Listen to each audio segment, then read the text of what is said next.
Hey everybody, KMO here, and I'm going to share some feedback that I got. This is from James, and as you'll see, he's not an American of any sort.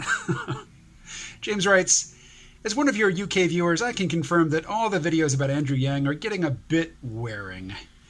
Many of the issues arising from your discussions about Yang, automation, post-work futures, have wide import, and I enjoy postings about those that are not entirely tied to current electoral politics and the Yang campaign. Observing the politics of other nations is always somewhat strange, and Lord knows the UK political scene is as mad as a box of frogs right now. And I do get something about hearing a take on US politics that includes things entirely absent from the UK mainstream media coverage. But I do feel worn down by the local particularity of the Yang videos. As global hegemon, the US has a wide reach. If the viewing figure-friendly Yang explorations are continuing for the foreseeable future, how about some speculation on the geopolitics of a Yang presidency? What might be the global impacts? Who on the world scene are allies or foes of Yang's stance?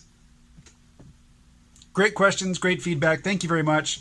I have come to a realization about these Andrew Yang videos, and some of you will like it and others of you won't care. Those of you who don't care are the people who just want, rah-rah, go team, yay Andrew Yang videos. It's just not in my nature to make those sorts of videos. I am going to explore ideas. That's just how I roll. So, I'm not going to be doing daily Yang-themed videos anymore. I'm excited about the upcoming debates. I'm sure I'll have something to say about it. I will make a video on it and I'll tag the Yang Gang in that, but I am not going to be looking for, reasons to tie the things that I want to talk about to the Yang campaign anymore, at least not every day. So, before I go into a little bit more about that decision, let's look at Andrew Yang's website in terms of foreign policy. Foreign policy first principles. While America has undoubtedly made mistakes, we've been a positive force in world history, leading to the spread of peace, prosperity, and democracy.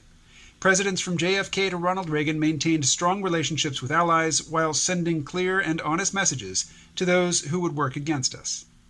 Over the past several decades, we have engaged in conflicts that have cost us trillions of dollars and thousands of American lives. These misadventures have destabilized parts of the world, made enemies of allies, and resulted in untold human suffering, both for our brave soldiers and civilians of other countries. While an unfathomable amount of money has been spent on military engagements that have accomplished little, our infrastructure has started to collapse, and people are living paycheck to paycheck and falling prey to ills like drug abuse. We need to make sure that we are strong at home if we are going to successfully project our values abroad. Let me just pause there and say I find that really refreshing. Andrew Yang is a domestic policy president. And even when he's talking about foreign policy, he's saying, hey, we're going to attend to our people at home, and that will certainly have beneficial effects in terms of our relationships with our allies, and also, in our relationships and our dealings with our competitors and, I don't want to say enemies, our competitors on the global scene. Andrew Yang continues, it's impossible to be a leader when you have no allies. And so we need to rebuild our relationships with the rest of the world. Leveraging these relationships, we can more effectively deal with international issues. Working with our allies will make us stronger and more able to accomplish our goals over time. So let me just say, I know that I'm not a Democrat, okay? I'm not a loyalist to the Democratic Party, and I'm not the cat chasing, the laser pointer toy that is Donald Trump. His antics don't bother me the way they do Democrats. And I think, when I look at Donald Trump's foreign policy, this whole trade war with China is a bit of a head scratcher for me, but he has not engaged in any wars of choice like President George W. Bush, and he has not doubled down and insisted on his right as president to murder American citizens without trial, as Obama did. So in terms of foreign policy, Trump's doing pretty well, compared to his two immediate predecessors. I have no super strong complaints about Trump's foreign policy. And, the thing that really, I think, is just the standard for leftist rage against Donald Trump is how he's treated immigrants trying to enter the country. But Obama was so much worse. It's just the media gave him a free pass. So, it's a made-up offense that Democrats and leftists are just blowing their heads over. And I'm not one of them, so I don't share in that particular, psychological vulnerability. And I don't act like they do, and I know it comes across as dissonance, Anyway, that's an aside. Now to the other topic of, my Andrew Yang videos. I've been doing them for just about a month. Today is the 4th of September, and have a look at this page. This is, what I see in my YouTube Studio beta page. It's been in beta for a couple of years now. Anyway, have a look at the very bottom. Surveillance Capitalism and something. What's the full title? Surveillance Capitalism and the Scope of Your Agency. This is from June 30th. It got 106 views, 4 comments, 11 likes, no dislikes. It was pretty typical of how my videos were doing at the time. Look at the next 3.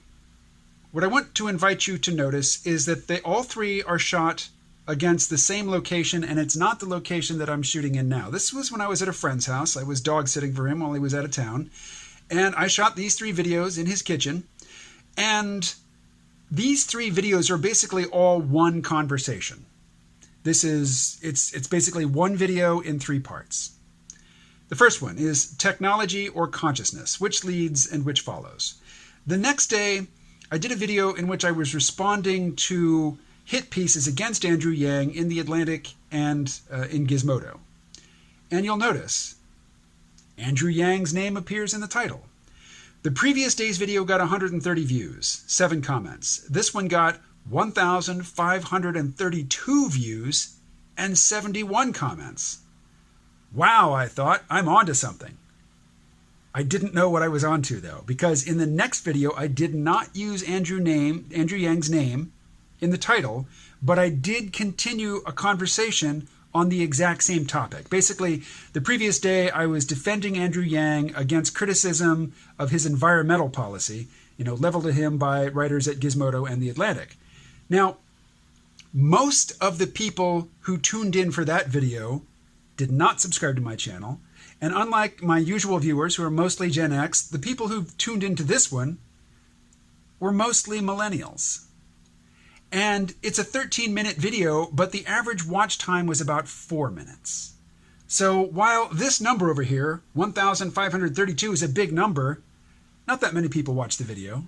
Certainly not from beginning to end. They certainly didn't pay attention to it, because look, only 51.9% of the people who gave it a thumbs up or a thumbs down gave it a thumbs up. Lots of people didn't stick around long enough to realize that I was defending Andrew Yang. They thought I was criticizing him. They clicked thumbs down and they went away. But I was seduced by this 1,532 number. And so I wanted to keep that up. But the next day, I didn't realize at the time that it was the Andrew Yang name and the title that brought so many people in. I continued the conversation on the exact same topic, building on the previous video, geoengineering and solar radiation management. 139 views, 11 comments, 15 likes, 0 dislikes. Basically just my usual audience tuned in for this one. It didn't catch that Andrew Yang current. It didn't bring in any new people. So the next one, I put Andrew Yang's name in the title. It only got 278 views. That's more than I normally would have got. It's about 100 more, but still, nothing to write home about. But the next day, Andrew Yang's sensible gun policy, 1,392 views. And that's when I decided, hey, I'm going to do this every day. I'm putting Andrew Yang's name in the title every day. And every day I'm going to look for some way to tie the things I like to talk about to his campaign. Going forward, I didn't hit 1,300 every day, but it wasn't unusual to hit 1,000. And a few days later, I did one called Andrew Yang is Not the Messiah. I think this one brought in a lot of hate views, but I don't know. It got 2,096 views. 90% of the 170, it got 170 likes. 90% of the, thumbs up, thumbs down verdicts were likes. So this, I guess, really cemented me in my conviction. And so, the rest is the past month's history. Today, I have 1,077 subscribers. That's up 239 in the last 28 days.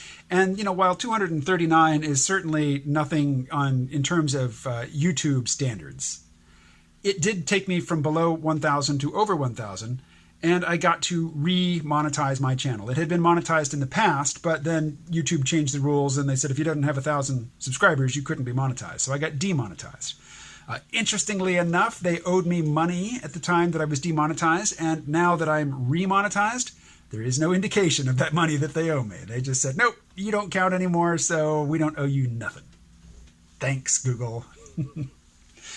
But notice, I've been monetized now for a little over a week. I've made a grand total of $2.21. Shift that decimal point to the right, one digit. $22.10 is still less than I have contributed to the Andrew Yang campaign. So, I'm not profiting off Andrew Yang's name.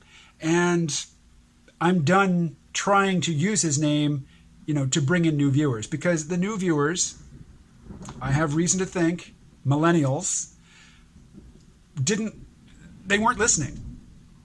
They listened long enough to realize that I wasn't doing just a straight up yay team, go Andrew Yang, uncritical devotion to their messiah, their messianic candidate, and they get pissy. And they post things that are not very useful. Now, among the 239 new subscribers in the last 28 days have been a few people who are leaving really good comments. So I'm really glad that I went through this, this month-long period of trying to attract the Yang Gang, because it did bring in some of the people that I want to hear from. But I've been seduced, basically, by the big number. But the big number is a lie. It doesn't represent quality engagement. So I'm just making a conscious decision not to pay attention to it anymore. When I pull up my phone and I tap on that YouTube Studio icon and I look at, the big number, how's my most recent video doing? I get that dopamine hit, or I don't if the number is too low. I'm just making a conscious decision to be aware that what I really enjoy, the thing that brings me genuine, worthwhile, intellectual pleasure, is reading the good comments. And the good comments don't correlate with the big numbers. So, to hell with it. I am done chasing that big number. I'm looking for quality engagement. I'm looking for comments from people whose opinions I care about and want to read and I find informative. So, that includes people like James. Thanks, James.